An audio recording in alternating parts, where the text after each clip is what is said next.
Kasih waktu 30 menit. Mungkin ada chatting, saya lihat dulu. Ada chatting ya? Ada, Ustaz. Sebenarnya Al-Quran itu sudah ada pada diri manusia, tapi karena manusia siap memikul amanah dan dilahirkan di dunia, maka manusia menjadi zalim dan bodoh. Diturunkan Al-Quran dalam bentuk nyata agar setiap diri manusia mengingat kembali. Adapun tanda diberikan Allah kepada manusia adalah dengan mudahnya mempelajari Al-Quran. Tapi kalau mengambil hikmahnya, kecuali bagi manusia yang mempergunakan akalnya. Oke, bukan pertanyaan ya.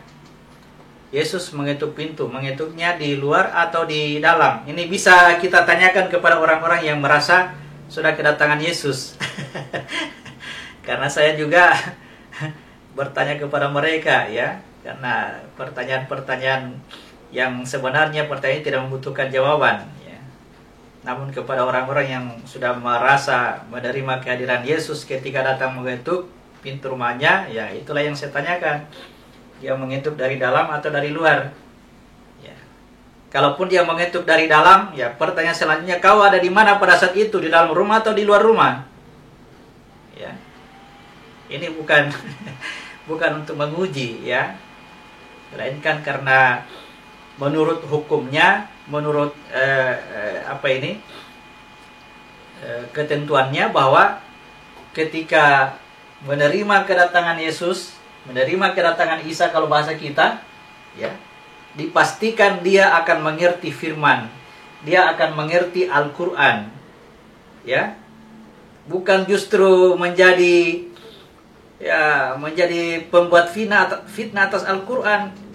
Tidak seperti itu orang-orang menerima Yesus, ya. Kecuali mengaku, kalau mengaku menerima Yesus banyak, sebagaimana kita mengaku yang menjadi pengikutnya Muhammad banyak, ya. Tetapi untuk menyatakan akhlaknya Muhammad itu sangat jauh, ya, jauh sekali. Saya pengikutnya Muhammad, begitu lihat akhlaknya, wah, jauh sekali nih. Bagaimana mengaku pengikutnya Muhammad kemudian akhlaknya Muhammad sangat jauh dari dirinya? Bagaimana mengaku sudah menerima kehadiran Yesus, kedatangan Yesus, sementara firman Allah tidak kenal? Itu Yesus adalah firman, ya. Yesus itu firman sendiri. Jadi kalau menerima kehadiran Yesus, dipastikan itu Al-Quran pasti paham. Ya.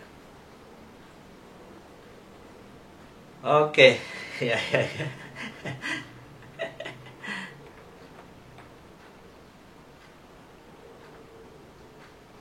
Baik, jadi pertemuan berikutnya kita akan membahas tentang hubungannya antara ajaran nabi-nabi Allah yang sudah kita singgung kemarin, bahwa nabi-nabi Allah itu seluruhnya mengajarkan Islam. Nah, yang menjadi pertanyaan, bagaimana dengan kitab-kitab mereka? Apakah ajarannya ajaran Islam juga atau bagaimana? Ya, kita akan membahas tentang kitab. Sekaligus ya kita akan memahami atau cara pendekatan diri kita kepada Al-Quran.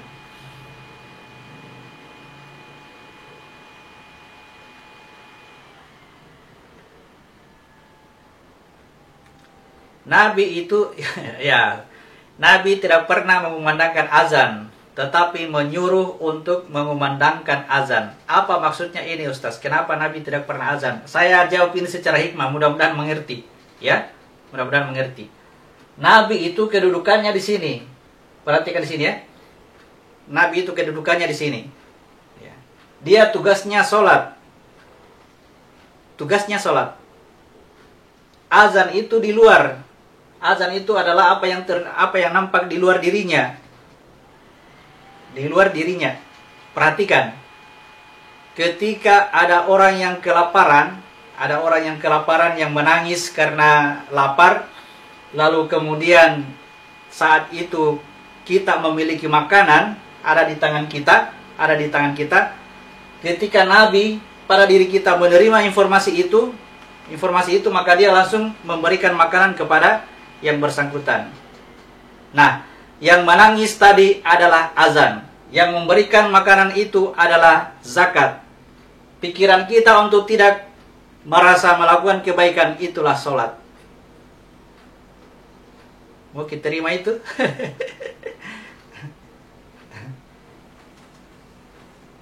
Bisa dipahami? Ya. Nabi tidak azan, Nabi itu kerjanya sholat. Sholat terus dia. Ya. Jadi yang azan itu di sekeliling kita untuk azan untuk melaksanakan sholat. Dan sholat itu, azan itu terjadinya pada hari Jumat, ya. Pada hari Jumat. Saya ulang supaya kita paham. Yang kita kerjakan ini adalah mendirikan sholat. Mendirikan sholat. Azannya di masjid. Kita sholat berjamaahnya di masjid. Bagi laki-laki, yang perempuan sholatnya di rumah saja. Ini tanda-tanda, ya, tanda-tanda nyata di alam semesta ini. Ya, kejadiannya adalah pada diri kita. Pada diri kita. Azan itu pada hari Jumat. Ini hari Jumat ketika segala sesuatu yang berpasang-pasangan dikumpulkan.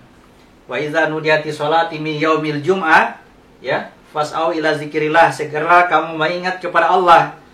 Ya, kata wilayah mengingat itu wilayahnya Nabi, wilayah sholat. Nah, itulah Nabi dia, sholat dia. Ya.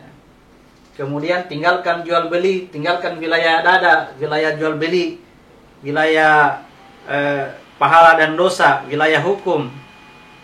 Artinya melakukan kebaikan itu jangan lagi berhitung-hitung pahala, itu namanya tinggalkan jual beli. Pada hari Jumat, nah, ketika pada hari Jumat itu bersedekah atau berinfak, disebutlah dia sebagai Jumat berkah.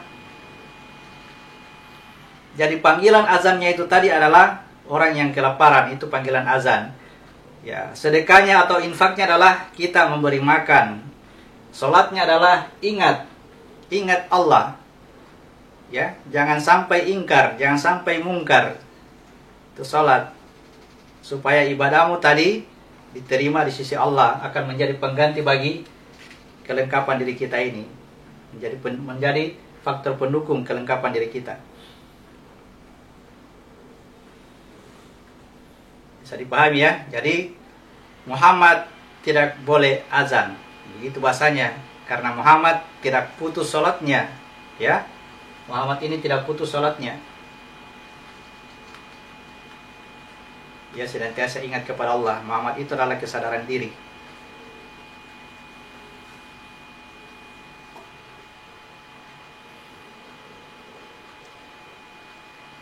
Oke, masih ada? Masih ada yang lain? Atau masih kurang dipahami tadi? Karena langsung saya langsung jawab ke hikmah ya, saya langsung jawab kepada hikmah. Kajian kita kajian dasar, materi dasarnya sudah cukup. Jadi teman-teman yang mendengarkan kajian saya di channel YouTube, kemudian ada satu hal yang ingin ditanyakan, silakan simpan, nanti pertemuan-pertemuan begini baru sampaikan. Ya, supaya dipahami itu kajian-kajian yang ada di YouTube saya, di channel saya, ya. Hindari yang namanya salah paham atau gagal paham. Ya. Jadi bagaimana dengan sholat 5 waktu? Bagaimana dengan jumlah rakaat dalam sholat? Bagaimana yang tata cara berwudu? Tata cara mandi junub? Mana dalilnya di dalam Al-Quran? Itu kan pertanyaannya. Pertanyaannya orang-orang yang ingin menguji bahwa ya tidak cukup hanya dengan Al-Quran saja, harus dengan hadis Nabi. Betul, itu betul. Tapi jangan katakan bahwa di dalam apa yang disebutkan dalam hadis itu tidak ada dalam Al-Quran. Ya. Jadi ada yang bertanya, jadi yang mana jumlah rakaat dalam sholat yang dijelaskan oleh Al-Quran? Ya, saya tanya balik. Memangnya kita sudah pahami semua Al-Quran? Kita sudah baca semua? Dikatakan ya sudah. Nah, pertanyaan saya, apa maksudnya itu alif lam mim? Apa maksudnya itu kaf ha ya ain shad, alif lam ra shad? Itu apa maksudnya? Dia bilang kalau itu sih hanya Allah yang tahu. Nah, kata itulah hanya Allah yang tahu lah, itu yang diajarkan oleh Nabi. Sehingga keluar itu salat itu 5 waktu. Jumlah rakaatnya tertentu, waktu-waktunya tertentu, cara wudu tertentu, cara junub, cara haji, cara umroh dan sebagainya. Dijelaskan oleh Nabi karena hasil membacakan Al-Quran. Ya. Jadi jangan langsung dihakimi karena masih banyak yang kita belum tahu itu dari Al-Qur'an. Masih banyak hal-hal yang belum kita ketahui. Ya.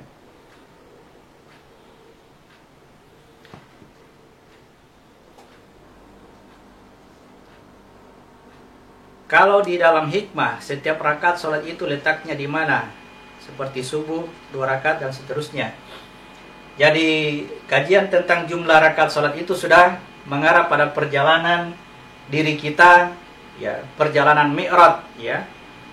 Meskipun secara tiap rakaat itu kita melakukan gerakannya sampai mi'raj, sampai ke atas, tetapi yang kita bentuk-bentuk itu adalah makam-makam atau titik persinggahan pada diri kita. Ya, titik persinggahan pertama disebut dengan zuhur, itu wilayahnya wilayah di perut, ya, wilayah perut ini, wilayah zuhur.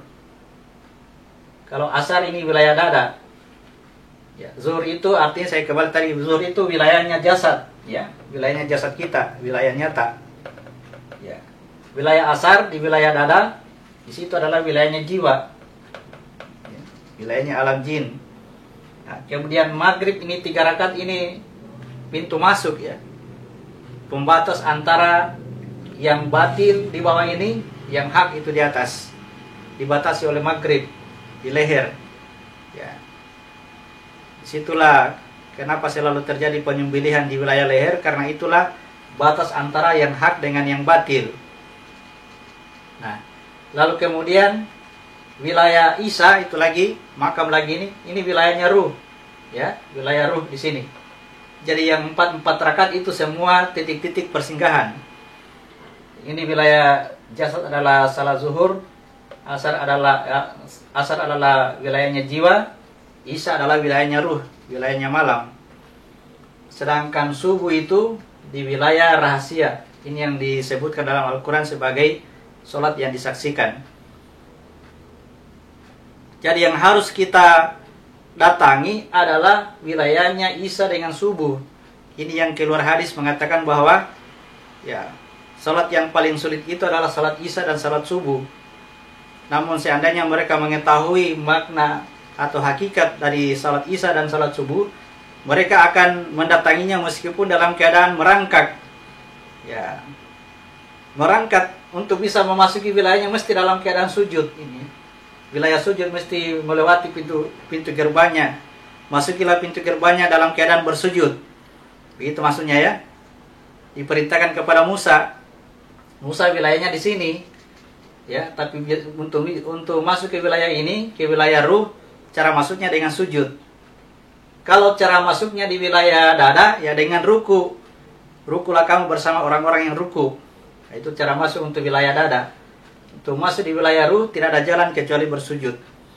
Karena wilayah dada ini wilayah kesombongan yang sangat besar, ya, wilayah kesombongan yang sangat besar. Ya. Untuk bisa melepaskan kesombongan itu harus, ya, sujud. Titik tertinggi kemuliaan kita ditempatkan pada posisi yang serendah-rendahnya. Itulah pintu masuk untuk bisa menembus penjuru langit dan penjuru bumi. Titik tertinggi kita tempatkan pada titik rendah, itu yang disebut dengan sujud. Makna dari sujud. Berarti itu, Ustaz. Halo? Ya, lanjut. Ya. Berarti connect sudah itu. Kalau kan kita harus dalam keadaan bersujud untuk melewati itu. Ya. Dan di Al-Quran itu 2 kali disebut kalimat hiktatun. Ya. Dari 2 kali sujud. Sujud Hiktatun. di duhur, sujud di asar. Hiktatun nagfir lakum khotoyakum. Artinya mesti berpindah ke sana. Mesti berpindah ke sini baru bisa dikatakan diampuni. Karena ini wilayahnya surga, wilayah al-haq, di bawah ini wilayah al-batil, wilayah dosa. Ya, masuklah. Mas sudah itu karena 2 kali disebut di Al-Quran hiktatun. Ya, hiktatun.